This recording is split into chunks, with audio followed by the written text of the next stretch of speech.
The Nowata Methodist Church is happy to produce a lot of different content for the edification of Christ's church throughout the world. This daily segment that you're listening to right now corresponds with the Daily Bible Reading Challenge, which is hosted by Christ Church in Moscow, Idaho. If you want to download the list of readings that they publish for yourself or learn more about this challenge, this initiative, go to biblereading.christkirk.com. I'm Jeffrey Rickman. I'm the pastor here in Nowata, and I read from the Berean Standard Bible, which you can also find at berean.bible. Consider subscribing to this podcast to be a part of this daily effort to grow in familiarity with and love of God's holy word. Let's dive in for today. Hey y'all, it's time to read the Bible again. I'm glad you're joining me, so hope you're in a good place. We're going to pick up in 1 Kings chapter 11. The Lord be with you. King Solomon, however, loved many foreign women, along with the daughter of Pharaoh, women of Moab, Ammon, Edom, and Sidon, as well as Hittite women. These women were from the nations about which the Lord had told the Israelites, "You must not intermarry with them, for surely they will turn your hearts after their gods." Yet Solomon clung to these women in love. He had 700 wives of royal birth and 300 concubines, and his wives turned his heart away. For when Solomon grew old, his wives turned his heart after other gods, and he was not wholeheartedly devoted to the Lord his God, as his father David had been. Solomon followed Ashtoreth, the goddess of the Sidonians, and Milcom, the abomination of the Ammonites. So Solomon did evil in the sight of the Lord. Unlike his father David, he did not follow the Lord completely.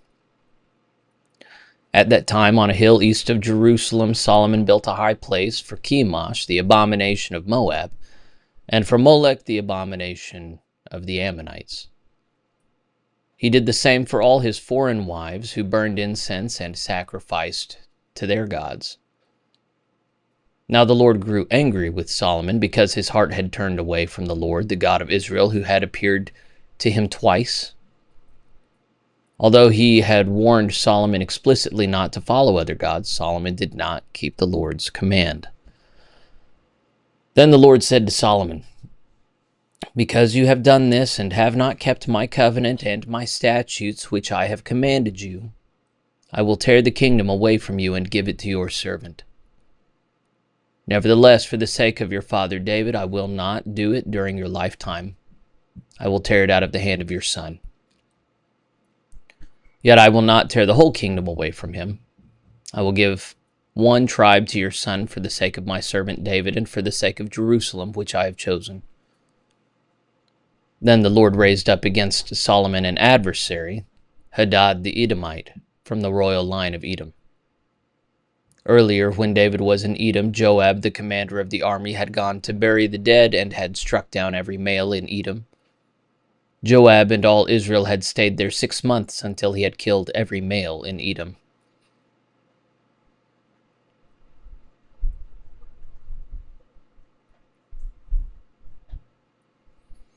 There Hadad found such great favor in the sight of Pharaoh that he gave to him in marriage the sister of Queen Tahpenes, his own wife.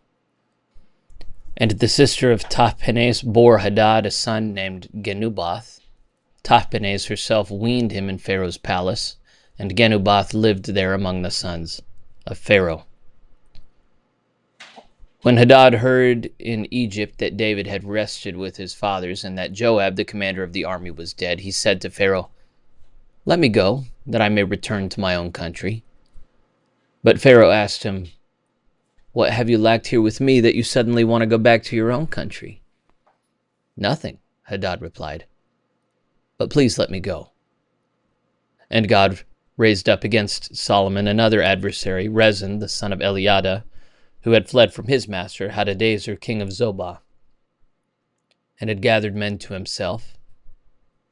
When David killed the Zobahites, Rezin captained a band of raiders and went to Damascus, where they settled and gained control. Rezin was Israel's enemy throughout the days of Solomon, adding to the trouble caused by Hadad. So Rezin ruled over Aram with hostility toward Israel. Now Jeroboam, son of Nebat, was an Ephraimite from Zeradah, whose mother was a widow named Zeruiah. Jeroboam was a servant of Solomon, but he rebelled against the king. And this is the account of his rebellion against the king. Solomon had built the supporting terraces and repaired the gap in the wall of the city of his father David. Now Jeroboam was a mighty man of valor. So when Solomon noticed that the young man was industrious, he put him in charge of the whole labor force of the house of Joseph. During that night, the prophet Ahijah the Shilonite met Jeroboam on the road as he was going out of Jerusalem. Now Ahijah had wrapped himself in a new cloak, and the two of them were alone in the open field.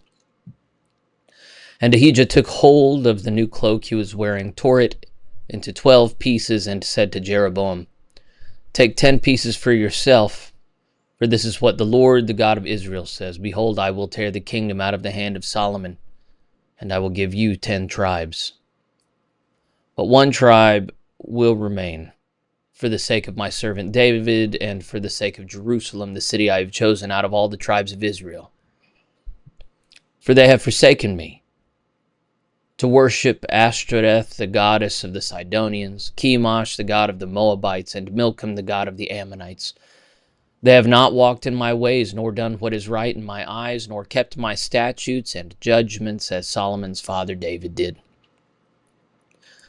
Nevertheless, I will not take the whole kingdom out of Solomon's hand, because I have made him ruler all the days of his life for the sake of David my servant, whom I chose because he kept my commandments and statutes. But I will take 10 tribes of the kingdom from the hand of his son and give them to you. I will give one tribe to his son, so that my servant David will always have a lamp before me in Jerusalem, the city where I chose to put my name. But as for you, I will take you, and you shall reign over all that your heart desires, and you will be king over Israel. If you listen to all that I command you, walk in my ways, and do what is right in my sight, in order to keep my statutes and commandments as my servant David did, then I will be with you. I will build you a lasting dynasty, just as I built for David, and I will give Israel to you. Because of this I will humble David's descendants, but not forever." Solomon therefore sought to kill Jeroboam, but Jeroboam arose and fled to Egypt, to Shishak, king of Egypt, where he remained until the death of Solomon. As for the rest of the acts of Solomon, all that he did as well as his wisdom, are they not written in the book of the acts of Solomon? Thus the time that Solomon reigned in Jerusalem over all Israel was 40 years. And Solomon rested with his fathers and was buried in the city of his father David, and his son Rehoboam reigned in his place. 1 Kings chapter 12. Then Rehoboam went to Shechem, for all Israel had gone there to make him king. When Jeroboam, son of Nebat, heard about this, he was still in Egypt, where he had fled from King Solomon and had been living ever since. So they sent for Jeroboam, and he and the whole assembly of Israel came to Rehoboam and said, "Your father put a heavy yoke on us, but now you should lighten the burden of your father's service and the heavy yoke he put on us, and we will serve you." Rehoboam answered, "Go away for 3 days, and then return to me." So the people departed.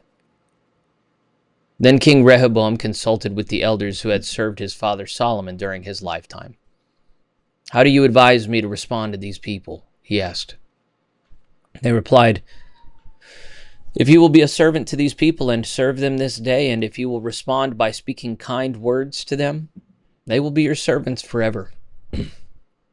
But Rehoboam rejected the advice of the elders. Instead, he consulted the young men who had grown up with him and served him. He asked them, "What message do you advise that we send back to these people who have spoken to me, saying, 'Lighten the yoke your father put on us'?" The young men who had grown up with him replied, "This is how you should answer these people who said to you, 'Your father made our yoke heavy, but you should make it lighter.' This is what you should tell them. 'My little finger is thicker than my father's waist. Whereas my father burdened you with the heavy yoke, I will add to your yoke. Whereas my father scourged you with whips, I will scourge you with scorpions. After 3 days, Jeroboam and all the people returned to Rehoboam, since the king had said, "Come back to me on the third day." And the king answered the people harshly. He rejected the advice of the elders, and spoke to them as the young men had advised, saying, "Whereas my father made your yoke heavy, I will add to your yoke. Whereas my father scourged you with whips, I will scourge you with scorpions." So the king did not listen to the people, and indeed this turn of events was from the Lord, to fulfill the word he had spoken to Jeroboam, son of Nebat, through Ahijah the Shilonite. When all Israel saw that the king had refused to listen to them, they answered the king, "What portion do we have in David? And what inheritance in the son of Jesse? To your tents, O Israel. Look now to your own house, O David." So the Israelites went home. But Rehoboam still reigned over the Israelites living in the cities of Judah. Then King Rehoboam sent out Adoram, who was in charge of the forced labor, but all Israel stoned him to death. And King Rehoboam mounted his chariot in haste and escaped to Jerusalem. So to this day Israel has been in rebellion against the house of David. When all Israel heard that Jeroboam had returned, they summoned him to the assembly and made him king over all Israel. Only the tribe of Judah followed the house of David. And when Rehoboam arrived in Jerusalem, he mobilized the whole house of Judah and the tribe of Benjamin, 180,000 chosen warriors, to fight against the house of Israel and restore the kingdom to Rehoboam, son of Solomon. But the word of God came to Shemaiah, the son of God. "Tell Rehoboam, son of Solomon, king of Judah, all the house of Judah and Benjamin, and the rest of the people, that this is what the Lord says. You are not to go up and fight against your brothers, the Israelites. Each of you must return home, for this word is from me." So they listened to the word of the Lord and turned back according to the word of the Lord. Then Jeroboam built Shechem in the hill country of Ephraim and lived there. And from there he went out and built Penuel. Jeroboam said in his heart, "Now the kingdom might revert to the house of David. If these people go up to offer sacrifices in the house of the Lord at Jerusalem, their hearts will return to their Lord, Rehoboam king of Judah. Then they will kill me and return to Rehoboam king of Judah." After seeking advice, the king made 2 golden calves and said to the people, "Going up to Jerusalem is too much for you. Here, O Israel, are your gods, who brought you up out of the land of Egypt." 1 calf he set up in Bethel, and the other in Dan. And this thing became a sin. The people walked as far as Dan to worship before one of the calves. Jeroboam also built shrines on the high places and appointed from every class of people priests who were not Levites. And Jeroboam ordained a feast on the 15th day of the 8th month, like the feast that was in Judah. And he offered sacrifices on the altar. He made this offering in Bethel to sacrifice to the calves he had set up, and he installed priests in Bethel for the high places he had set up.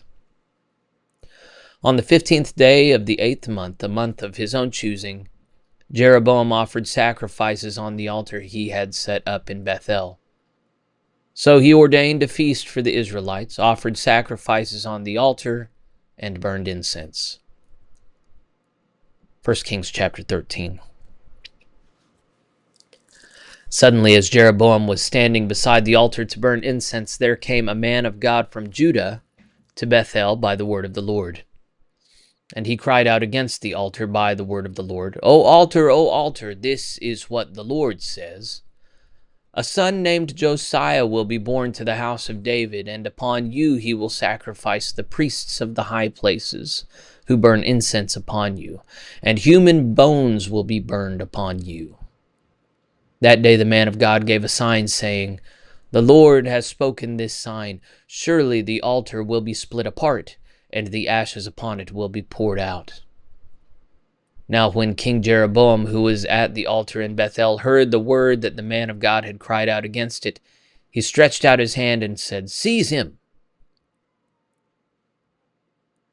But the hand he stretched out toward him withered, so that he could not pull it back. And the altar was split apart, and the ashes poured out according to the sign that the man of God had given by the word of the Lord. Then the king responded to the man of God, "Intercede with the Lord your God and pray that my hand may be restored." So the man of God interceded with the Lord, and the king's hand was restored to him as it was before. Then the king said to the man of God, "Come home with me and refresh yourself, and I will give you a reward." But the man of God replied, "If you were to give me half your possessions, I still would not go with you, nor would I eat bread or drink water in this place. For this is what I was commanded by the word of the Lord. You must not eat bread or drink water or return by the way you came." So the man of God went another way and did not return by the way he had come to Bethel. Now a certain old prophet was living in Bethel, and his sons came and told him all the deeds that the man of God had done that day in Bethel. They also told their father the words that the man had spoken to the king. "Which way did he go?" their father asked. And his sons showed him the way taken by the man of God who had come from Judah. So the prophet said to his sons, "Saddle the donkey for me." Then they saddled the donkey for him, and he mounted it, and went after the man of God.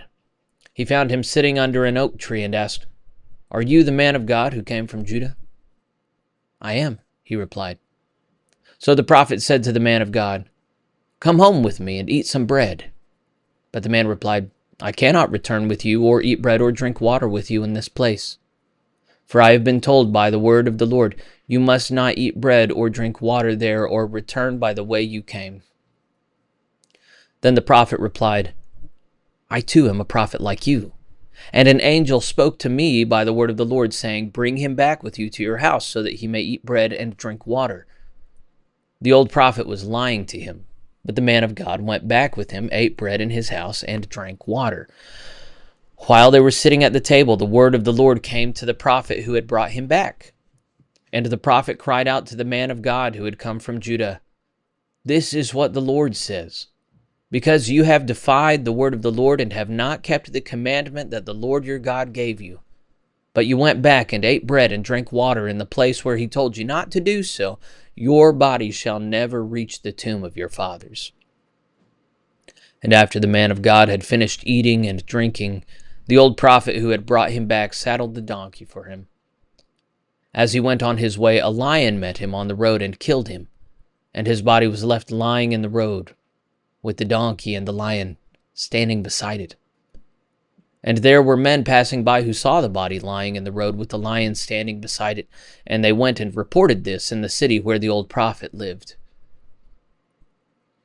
When the prophet who had brought him back from his journey heard this, he said, "It is the man of God who disobeyed the command of the Lord. Therefore the Lord has delivered him to the lion, and it has mauled him and killed him, according to the word that the Lord had spoken to him." Then the old prophet instructed his sons, "Saddle the donkey for me." So they saddled it.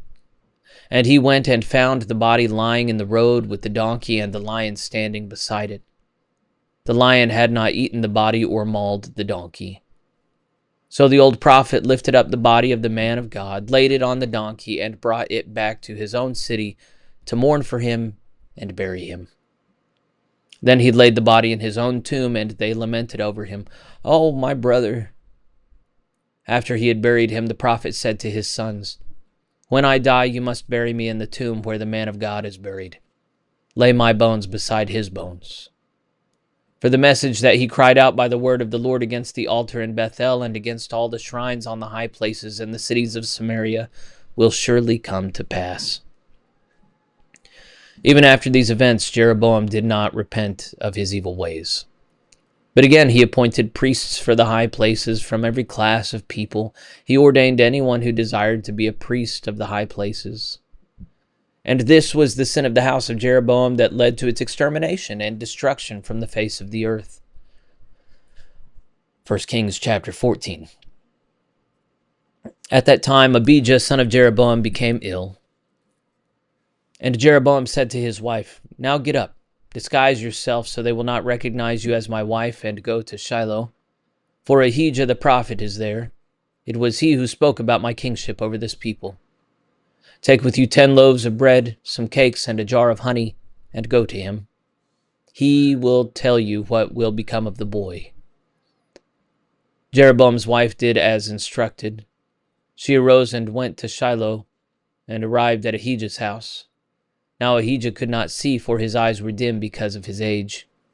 But the Lord had said to Ahijah, "Behold, the wife of Jeroboam is coming to ask you about her son, for he is ill. You are to say such and such to her, because when she arrives she will be disguised." So when Ahijah heard the sound of her feet entering the door, he said, "Come in, wife of Jeroboam. Why are you disguised? For I have been sent to you with bad news. Go tell Jeroboam that this is what the Lord, the God of Israel, says. I raised you up from among the people and appointed you ruler over my people Israel. I tore the kingdom away from the house of David and gave it to you. But you were not like my servant David, who kept my commandments and followed me with all his heart, doing only what was right in my eyes. You have done more evil than all who came before you. You have proceeded to make for yourself other gods and molten images to provoke me, and you have flung me behind your back. Because of all this, behold, I am bringing disaster on the house of Jeroboam. I will cut off from Jeroboam every male, both slave and free, in Israel. I will burn up the house of Jeroboam as one burns up dung until it is gone.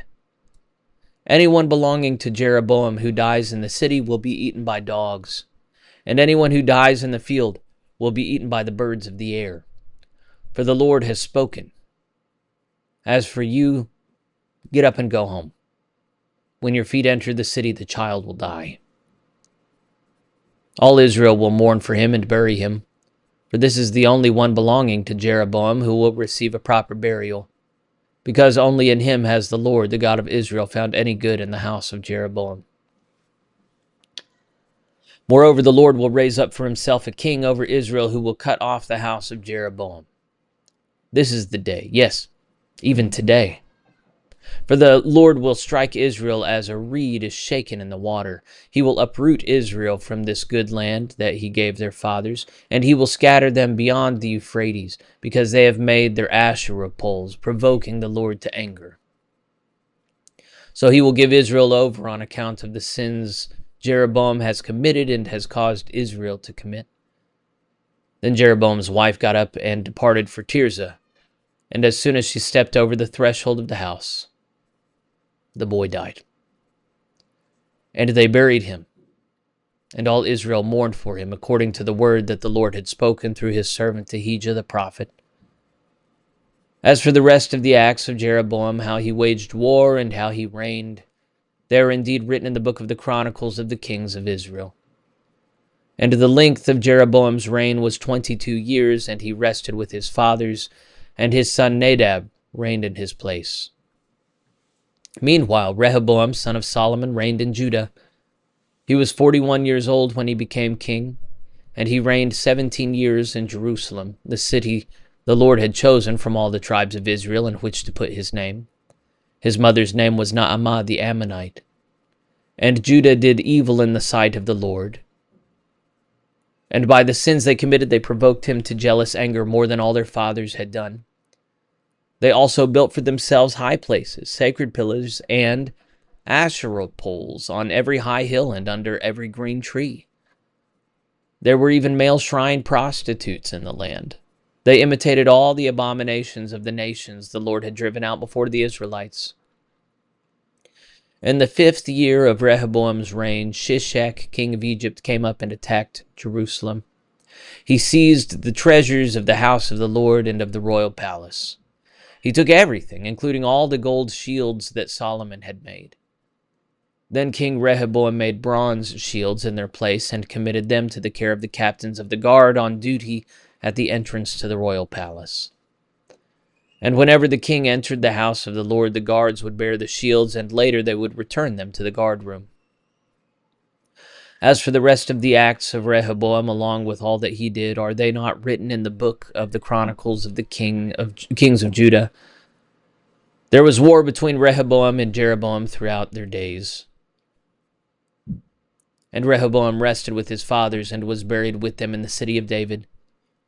His mother's name was Naamah the Ammonite, and his son Abijam reigned in his place. 1 Kings chapter 15. In the 18th year of the reign of Jeroboam, son of Nebat, Abijam became king of Judah, and he reigned in Jerusalem 3 years. His mother's name was Maacah, daughter of Abishalom. And Abijam walked in all the sins that his father before him had committed, and his heart was not as fully devoted to the Lord as his God as the heart of David, his forefather, had been. Nevertheless, for the sake of David, the Lord his God gave him a lamp in Jerusalem by raising up a son to succeed him and to make Jerusalem strong. For David had done what was right in the eyes of the Lord, and had not turned aside from anything the Lord commanded all the days of his life, except in the matter of Uriah the Hittite. And there was war between the houses of Rehoboam and Jeroboam all the days of Abijam's life. As for the rest of the acts of Abijam, along with all his accomplishments, are they not written in the book of the Chronicles of the kings of Judah? And there was war between Abijam and Jeroboam. And Abijam rested with his fathers and was buried in the city of David, and his son Asa reigned in his place.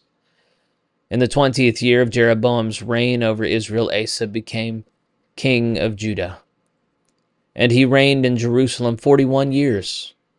His grandmother's name was Maacah, daughter of Abishalom. And Asa did what was right in the eyes of the Lord, and his father David, as his father David had done. He banished the male shrine prostitutes from the land and removed all the idols that his fathers had made. He also removed his grandmother Maacah from her position as queen mother because she had made a detestable Asherah pole. Asa chopped down the pole and burned it in the Kidron Valley. The high places were not removed, but Asa's heart was fully devoted to the Lord all his days. And he brought into the house of the Lord, the silver and gold and other articles that he and his father had dedicated. Now there was war between Asa and Baasha, king of Israel, throughout their days. Baasha, king of Israel, went to war against Judah and fortified Ramah to prevent anyone from leaving or entering the territory of Asa, king of Judah. So Asa withdrew all the silver and gold that remained in the treasuries of the house of the Lord in the royal palace. He entrusted it to his servants and sent them with this message to Ben-Hadad, son of Tabrimon, the son of Hezion, king of Aram, who was ruling in Damascus. Let there be a treaty between me and you, between my father and your father. See, I have sent you a gift of silver and gold. Now go and break your treaty with Baasha, king of Israel, so that he will withdraw from me. And Ben-Hadad listened to King Asa and sent the commanders of his armies against the cities of Israel, conquering Ijon, Dan, Abel-Beth-Maacah, and the whole land of Naphtali, including the region of Kinnereth. When Baasha learned of this, he stopped fortifying Ramah and withdrew to Tirzah. Then King Asa summoned all the men of Judah, with no exceptions, and they carried away the stones of Ramah and the timbers Baasha had used for building. And with these materials King Asa built up Geba of Benjamin, as well as Mitzpah. Now the rest of the acts of Asa, along with all his might, all his accomplishments, and the cities he built, are they not written in the book of the Chronicles of the kings of Judah? In his old age, however, he became diseased in his feet. And Asa rested with his fathers and was buried with them in the city of his father David, and his son Jehoshaphat reigned in his place.